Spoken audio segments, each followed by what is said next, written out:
What is up, everybody? Welcome back to another video. In today's video, we are here with our takeaways from the Detroit Lions 10-13 loss to the Cleveland Browns today on the road. Another one of those slugfest, just like last week against Pittsburgh, except this one didn't go to overtime, and this one didn't end a tie. We lost by 3, but it was just another one of those type of games, which I guess was kind of anticipated knowing the weather and the kind of team that we were playing.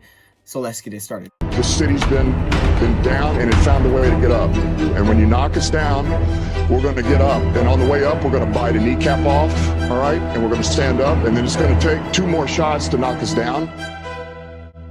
We're going to take another hunk out of you. Before long, we're going to be the last one standing. Welcome everybody to a video. Glad you guys are here. And I'm not exactly sure why it's called Slugfest. You know, that just kind of hit me. I say slugfest, but I don't know what that means, really. Is that like the slugs, you know, like the little, what are they, like snails fest? Are they having like a festival? Hey, you know, Thanksgiving's coming up, maybe.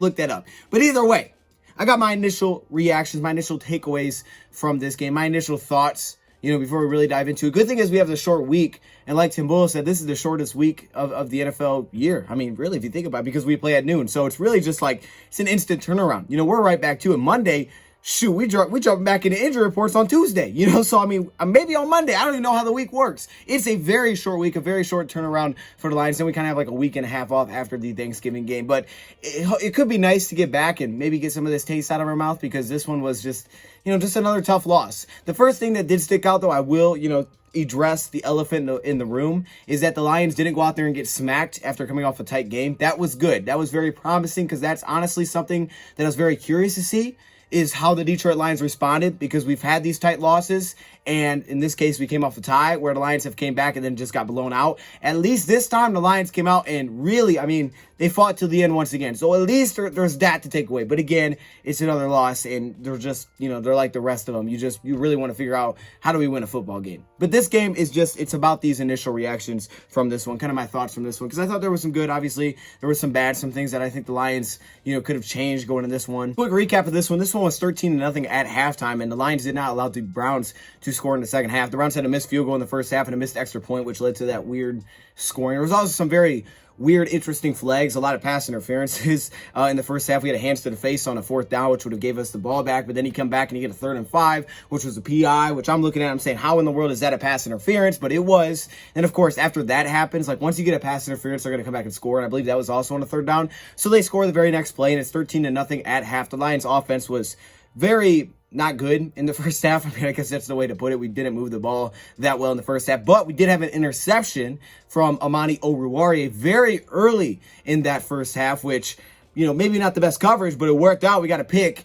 and then we get back offensively. We get a nice run from Jason Kabinda, and we really stall out, which we'll talk about in a second. One of these plays, which I don't, again, some of these flags, man, and I'm not here to say we lost because of flags, but there were some of these that to me just didn't make sense. Like this one, where they called Josh Reynolds for offensive pass interference. And I literally watched the referee go back after this play and said, well, because the ball's about past the line of scrimmage. Not sure how the ball was past the line of scrimmage. Like, well, I'm watching this back. This ball is not past the line of scrimmage. So I'm not sure why this is a flag on Josh Reynolds, but instead of having the ball at the 7-yard line, we now have a 1st and 20, and that threw off our drive. And it's like Campbell said, he believes a lot of these flags killed us, because he doesn't believe that our team, you know, can make some of these mistakes and still win some of these games. So this one really hurt, backed us up. And then of course on 3rd down, we had the interception for Tim Boyle. It was a little option route to Swift. He said I should have just been a little more patient, allowed him to, you know, make his break basically, and that way I could have, you know, knew where he was going with it. He kind of guessed. I would say he kind of guessed. He threw it to the outside. Swift broke inside, and that's what happened. We've seen that, you know, earlier this season. Not the exact same way, but we've seen incomplete passes like that. This one, though, was a really tough one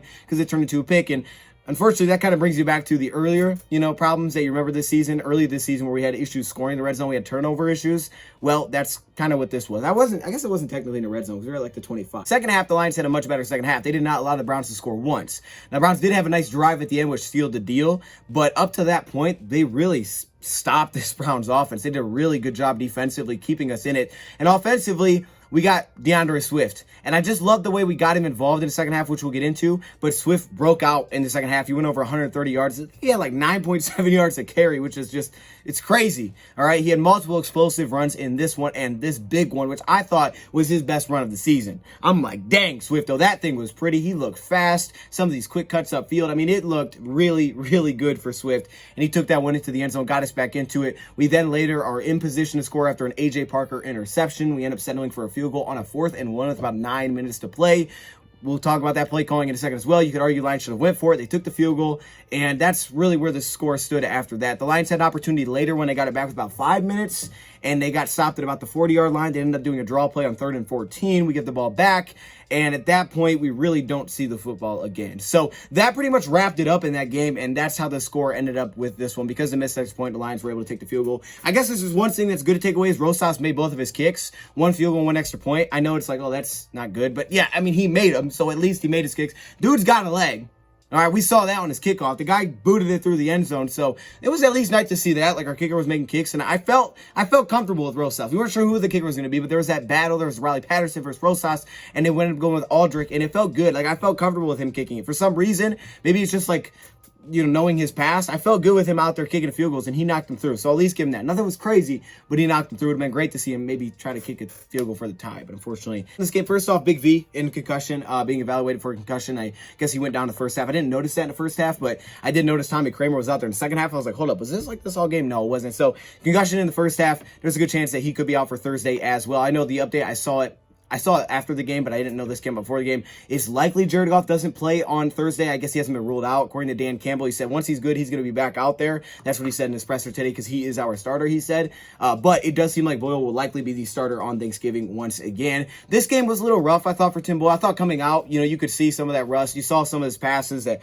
just look a little off. You know, some of them are underthrown. They just weren't all on the money. It was just a rough start for Tim Boyle. I definitely thought the second half was much better, much more comfortable. He looked much more accurate. One thing that I loved about Tim Boyle's game is the way that he continued to draw the neutral zone infractions. He had three of those things, and that was nice. And it was really about the cadence, which he credited Aaron Rodgers, which, you know, Aaron Rodgers does a good job of that too, knowing what defenders want to hear. So he did a great job, especially with a jumpy defensive front, to get some neutral zone infractions. So at least there's that to take away. You did see that big arm as we ended up getting a shot play that turned into an interception to Josh Reynolds, where watching it back, yeah, Reynolds, you would like to see him make a play on that. It's like Campbell said, at least knock it down, you know, go up there and push the ball or something. He didn't do that on the play. Ward played great. He had fantastic positioning. Boyle gave him a shot. Yeah, I mean, the pass could have been a little bit better. I mean, always probably could be better, a little more inside, maybe a little less on. And this wasn't really duress because someone was like a free rusher. It was Swift picking up a blitzer, so he stepped up in the pocket. He did pick him up, so it wasn't like we missed a block. Now, there was a little pressure off the backside, which I don't think he felt until they threw it. But yeah, you would like to see Josh Reynolds make a play on that football. You know, do something like knock it away, something on that play, go up and try to do something there. One thing that, again, stuck out to me was play calling. And this is something that I was interested to see in how the Lions did it. I had this kind of thought after last week of how the Lions could do things offensively. I'll give them credit. I think offensively, they definitely made adjustments at halftime and just the way they were going to come out and approach the second half. And it worked. Like, to me, it clearly worked. And I'm not sure why, and back to it a few times, I'm not sure why the Lions kept going back to this. I guess it was just part of their game plan. It's what they have in their game plan to go to. But I would like to see the Lions spread defenses out more. Like, in this game, the Lions were trying to protect Tim Boyle. They knew what Myles Garrett was. And I understand what Dan Campbell's saying. His defense was playing well. He didn't want to have that, like, you know, big strip sack or something that would completely change the dynamic of the game. He just wanted to stay into the end and give himself a chance. So I understand that part of it. I do, especially with the backup. You're on the road. I understand you're trying to win a turnover battle. You're not trying to have, you know, that one big strip sack that flips the game. I'm not even arguing like, oh, he should have been more aggressive. Like, I think on 4th and 1, it would have been nice to go for. He decided to take the field goal. But even just aside from that, I don't know why we don't spread the defense out more. I think we saw this in last week when we went through the film. I would have liked to see the Lions come out and spread the defense out more in this game, knowing you have Decker going into it, right? I mean, if you really look at how this roster is constructed, I know they didn't pay Taylor Decker, but they're two cornerstones really on this team financially and, you know, just what you've invested over the last, you know, how many years when Decker was extended and, of course, of drafting your top pick, Penei Sewell, is your tackle position. Like, that's where you really, your cornerstones of this offense is through the tackle position. It's your O-line, but it's really the tackles. Now, they had a tough matchup with Clowney, with Garrett, the weather conditions, you know, which didn't seem terrible, but Tim Boyle, who was in his, you know, first start, I get what he was trying to do, protect him wise. So, to me, it's not even like more, I wanted to see them be super aggressive. It's just, I would have liked to see them sprout the defense because I think, I don't have the numbers exactly on this. I could probably get them. But I think efficiency-wise, the Lions seem to have much more success when they spread the defense out. And I saw that as one clear adjustment coming out of the second half is they started to spread this defense out. In the first half, you saw a lot of under center action. One thing I did not like was the slip screens they continued to go to with the running back, especially in this game. Like, it didn't take me much film watching to see that, yeah, the Browns are pretty good at diagnosing that. Get up, and that's why other teams usually don't run a lot of running back screens. They go a lot of receiver screens, a lot of, tight end, anything they can get outside the numbers, because these running back screens, the defensive line, while they're super attacking and it makes sense on paper, yeah, let's just run screens. They're really good at picking these up and diagnosing it. And I just don't know why in the first half the Lions went to this so often. I feel like they could have even adjusted this earlier. Now, I get they didn't have a ton of possessions, but just the under center work, I don't get it. And even in the second half, I felt like the Lions went to it a few times and stopped their own momentum. Like, a few times second half, they got it rolling. Maybe not rolling, but they have a little bit of something going. I just like spreading out the defense. First off, Swift has a lot more success. We saw this going back to last week, where the Lions end up doing this at the end because of time, situation. And it was really the third quarter, midway through the third, all the way to the fourth, where the Lions couldn't run the football. They start spreading the defense out, and they find a little bit of success. Swift, all of a sudden, guess what? He breaks out in the second half. Huge run, makes a whole bunch of big plays out of the shotgun. They're running it to the right side. They're pulling linemen. It's helping slow down the rush, but at the same time, we're allowing our linemen to get to the second level. You're asking our tackles to, set the big block. And then Swift, I think he's really, it seems like, at his best on the draw plays, on these outside plays in the gun, because he's able to put his foot in the ground, he's got space, and he's just able to make plays. He's able to be dangerous. This under center stuff, I feel like we broke our own momentum a few times. 6 yards, 2nd and 4, and then you come back, you go 2 under center plays. I loved spreading it out for Boyle here, and it felt comfortable. First off, take a look at the tackles and the pass protection. This is great pass protection here, trusting them. But I love it because if they come out and are playing really aggressive, you can push it behind the linebackers like we did on the play action. If not, you can throw these underneath things in this soft coverage and allow guys like St. Brown to get you 6 yards after the ball's in their hand. But then they come back after this, and they go 2 handoffs. And you could just see, first off, their D-line was doing a great job avoiding blockers, especially in the interior. This is a very talented front four, but they were just playing super ultra aggressive when we went under center. And there's really not a lot we can do outside of it, because we've seen when Goff was here, even when we try to go under center with some of these play action shots, we usually get sacked even if they're selling out. Here's another one. We come right back to you, try to stretch run, and they're all over it. And then, of course, we settled for the field goal. Now, you could argue we should have went for it. This could have been Jamal. But it's not like your pass protection is going to be perfect. They're right. They have good pass rushers here. They bring a blitz, and you get a little one-on-one pressure. Maybe he should have stepped up. But, he's still got this pass off over the middle here just to complete. You have Josh Reynolds, who clearly you trusted. You played him as a top receiver, who I didn't think was great. He had the drop early. I will give them credit. They did do a couple of these plays early. It looked like to try to find some rhythm, and maybe they just got away from it because they weren't able to find this rhythm. Like, this is a pass you just got to catch. Little hobby, you got to catch it. The flag, which wasn't on him watching it back, that should not have been a flag. It wasn't a great game for Josh Reynolds. Khalif Raymond, he's still one of your top guys. He was going to be that anyway coming into the season. You have St. Brown, who I thought St. Brown was real good today in the opportunities that he had, catching some of those tough passes. And even Hawkinson, I think he was targeted 7 times, caught 6 of them. When I'm saying spread them out, I'm not necessarily saying, throw it every single time. That's not what I mean. I mean just the way the packages that you put out there, more of the shotgun, not underneath center. I think it's always game-by-game situation depending on how the game is going. Each team is different. Some teams you maybe will just win up front, dominate that game, and lean on that. I think there's other games where maybe your front struggles and you need to give yourself a little bit more time to open it up. It just felt game-specific here. It'll be interesting to see how the Bears week go. And Campbell already kind of hinted to it, but you're going to be indoors. It's probably going to be Tim Boyle's second start, so it won't be like his debut. It's going to be probably a little bit of a different situation there weather-wise. Maybe not as good of a pass rush, but it's still a good pass rush. There's a lot of good pass rushes around this league. Really been able to force teams to respect any kind of deep passing attack when we've been under center. I don't know if we've completed one of those passes this season. Like, seriously, I know that sounds terrible, but I don't know if we have. The under center play action deep shot, even this one, we almost got sacked on it, but he ended up getting it off. He had some pressure from behind. You had Will Holden in there to block, so you kind of went like that max protect look. Only really took one of those shots. Now, a lot of that also is because your possessions and drives are so short, but we haven't been able to force teams to say, you got to respect that we can take the top off. Getting the shot does help, but I think in this game specifically, just spreading them out was just something that they had to respect. They had to respect the pass a little bit more, some of the quick passing, and you could still run the ball out of that, which we had a lot of success doing. You could still run your play action out of it. You could still run your screens out of it. I think they could have been more aggressive, yeah. Like on 3rd and 14, looking back at it, I don't know why we ran a draw, because it just wasted our clock. That's why we had to hurry up and punt it, because we hurt our own time there. But when you look at how the Lions got to a 3rd and 14, like you get this first down play, which I don't completely understand. Like I said, even selling out, they're not respecting that deep shot. So here you get no yards. So I don't hate the Lions' idea. Again, in theory, they try to go this misdirection screenplay to the running back. I don't dislike it. If you really look at where the defenders are, They all bite except for one, number 33. He doesn't make this play. Yeah, you're probably breaking this for a huge gain. The issue is we really didn't have success on this. And like I said, the Browns, they were really playing these well. Here he avoids Kramer, makes this play. If he doesn't make this, yeah, you probably pick this up. But they were just playing this. They were playing this so well. I felt like Sewell played another good game. I felt like he played another good game. I think defensively, you're seeing the team continue to fight. I thought defensively, there's a lot of good to take away. You give up 2 scores in the first half, and the second half, you shut them out.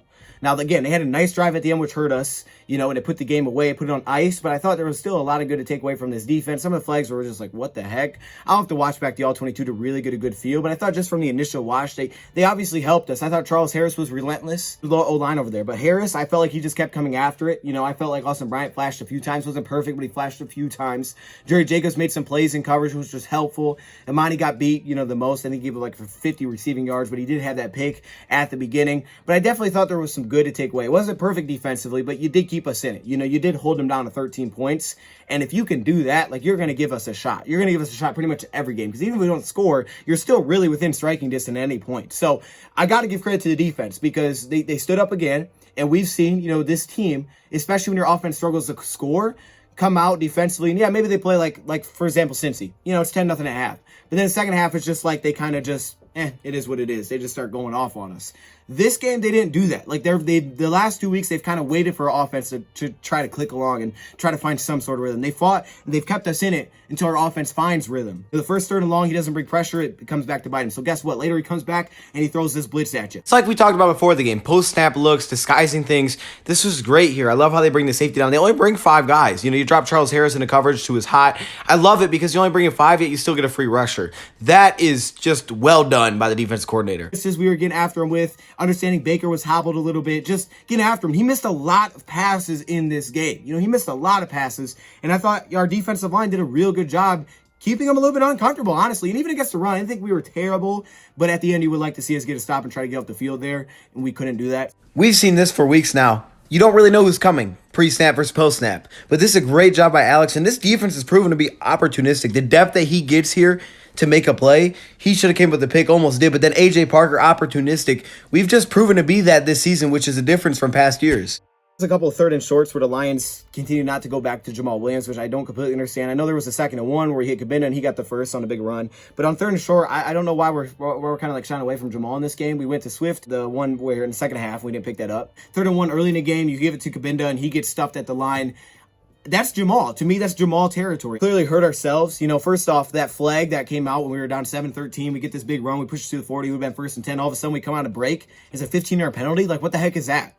And, like Dan Campbell said, someone's mama, was thrown in there. It was just verbal. But he said, I heard other players talking as well. There's a lot of talking going on. So it's just a weak flag. A lot of talking going on out there, but so it was a penalty. How costly was that, just in terms of it seemed like you guys had moved, Swift had a big run jersey before you moved the other? Yeah, it hurt. It hurt. And look, he knows it. Sorry. He knows it.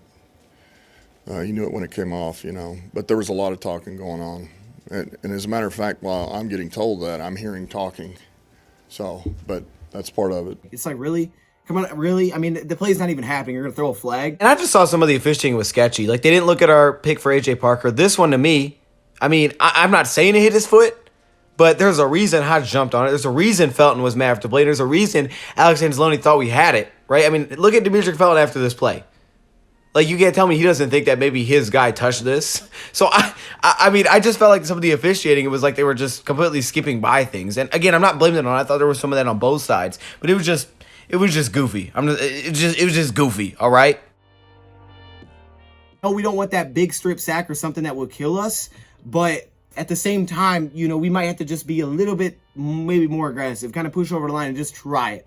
I understand he doesn't want to have that strip sack because then if you look back, you're like, oh, why'd you do that?